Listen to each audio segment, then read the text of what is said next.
এই তো মাত্র কয়েকদিন হলো শেষ হয়েছে 2024 সালের অলিম্পিক গেমস। প্রাচীন অলিম্পিকের সূচনা হয় খ্রিস্টপূর্ব 676 খ্রিস্টাব্দে গ্রিসের অলিম্পিয়াতে, কিন্তু আধুনিক অলিম্পিকের সূচনা হয় তারও প্রায় 1503 বছর পর। ব্যারেন পিয়েরি ডি কুবার্টিন নামক এক ব্যক্তির হাত ধরে 1896 সালে গ্রিসের রাজধানী এথেন্সে এই আধুনিক অলিম্পিকের সূচনা হয়। যদিও এর 2 বছর আগে অর্থাৎ 1894 সালেই অলিম্পিক গেমসের চিন্তা তার মাথায় আসে। প্রথমবার অনুষ্ঠিত হওয়া সেই অলিম্পিক গেমসে মোট 14টি দেশের খেলোয়াড়রা অংশগ্রহণ করে, যার মধ্যে গ্রিস, জার্মানি, ফ্রান্স এবং গ্রেট ব্রিটেনের খেলোয়াড়রা অন্যতম। যদিও 11টি স্বর্ণপদক নিয়ে এই তালিকায় সবার উপরে ছিল আমেরিকা। এছাড়া 10টি স্বর্ণপদক নিয়ে তালিকায় দ্বিতীয় স্থানে ছিল গ্রিস। তৃতীয় এবং চতুর্থ স্থানে থাকা জার্মানি এবং ফ্রান্সের স্বর্ণপদক সংখ্যা ছিল যথাক্রমে 6টি এবং 5টি। 1914 সালে প্যারিসে অনুষ্ঠিতব্য অলিম্পিকের 20তম বার্ষিক সভাতে অলিম্পিক পতাকার সূচনা হয়। অলিম্পিক গেমসের মতো এই পতাকার জনকও ব্যারেন পিয়েরি ডি কুবার্টিন। একটি সাদা পটভূমির কেন্দ্রে 5টি রিং পরস্পর সংযুক্ত: নীল, হলুদ, কালো, সবুজ এবং লাল। নীল, হলুদ, কালো, সবুজ এবং লাল হল অলিম্পিক লোগোর রঙের ক্রম। এই রিংগুলো মূলত 5টি মহাদেশের প্রতিনিধিত্ব করে: এশিয়া, আফ্রিকা, আমেরিকা, অস্ট্রেলিয়া এবং ইউরোপ। এখন পর্যন্ত প্রায় 50টির উপরে এমনও দেশ রয়েছে যারা এখন পর্যন্ত অলিম্পিকে কোনো পদক জিততে পারেনি। এর মধ্যে মোনাকো অন্যতম, যারা প্রায় 100 বছরের উপরে অলিম্পিকে অংশগ্রহণ করলেও কোনো প্রকার পদক জিততে পারেনি। এই তালিকায় রয়েছে বাংলাদেশের নামও। পদক জিততে না পারা দেশগুলোর মধ্যে আফ্রিকার রয়েছে প্রায় 24টি দেশ। এছাড়া এশিয়ার 11টি, ইউরোপের 6টি, ওশানিয়াতে 10টি এবং আমেরিকার রয়েছে প্রায় 6টি দেশ। 1996 সাল থেকে 2022 পর্যন্ত অনুষ্ঠিতব্য অলিম্পিক গেমসের মধ্যে সবচেয়ে বেশি পদক নিয়ে শীর্ষ স্থানে রয়েছে আমেরিকা, যাদের পদক সংখ্যা 3105টি। প্রথম দিকে অলিম্পিকের স্বর্ণপদকগুলো পুরোটাই সোনার তৈরি হলেও 2012 সালের পর থেকে যে স্বর্ণপদক দেওয়া হয় তার মধ্যে প্রায় 92.5% থাকে রৌপ্য।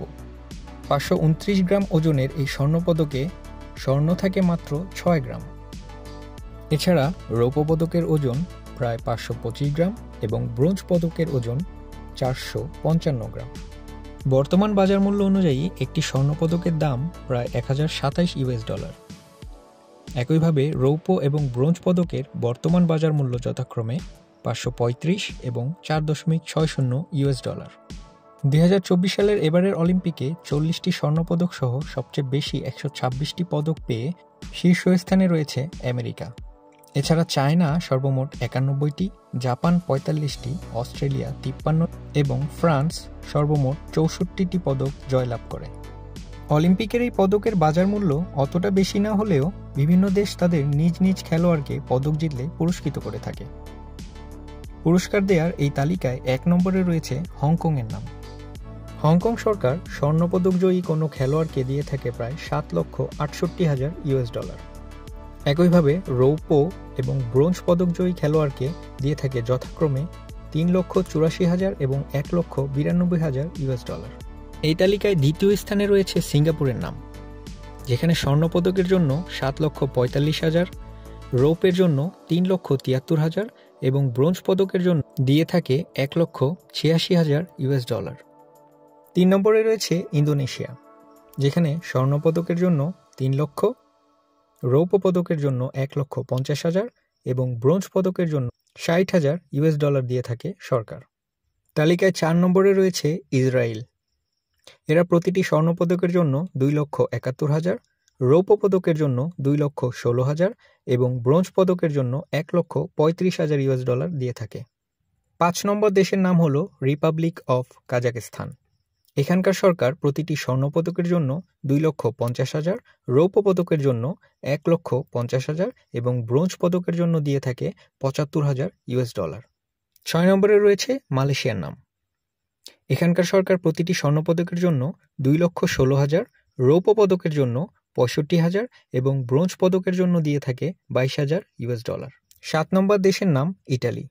এখানকার সরকার স্বর্ণপদক বিজয়ের জন্য দিয়ে থাকে $1,96,000, রৌপ্যের জন্য 98,000 এবং ব্রোঞ্জ পদকের জন্য 65,000 ইউএস ডলার। 8 নম্বর দেশের নাম হাঙ্গেরি। এখানে প্রতিটি স্বর্ণ পদকের জন্য 1,54,000, রৌপ্য পদকের জন্য 1,12,000 এবং ব্রোঞ্জ পদকের জন্য দিয়ে থাকে 88,000 ইউএস ডলার। 9 নম্বর দেশের নাম চায়না। এখানকার সরকার প্রতিটি স্বর্ণ পদকের জন্য 1,43,000, রৌপ্য পদকের জন্য 71,500 এবং ব্রোঞ্জ পদকের জন্য দিয়ে থাকে 42,900 ইউএস ডলার। এই তালিকায় 10 নম্বর দেশের নাম হলো ইউক্রেন। এখানকার সরকার প্রতিটি স্বর্ণ পদকের জন্য 1,25,000, রৌপ্য পদকের জন্য 80,000 এবং প্রতিটি ব্রোঞ্জ পদকের জন্য দিয়ে থাকে 55,000 ইউএস ডলার।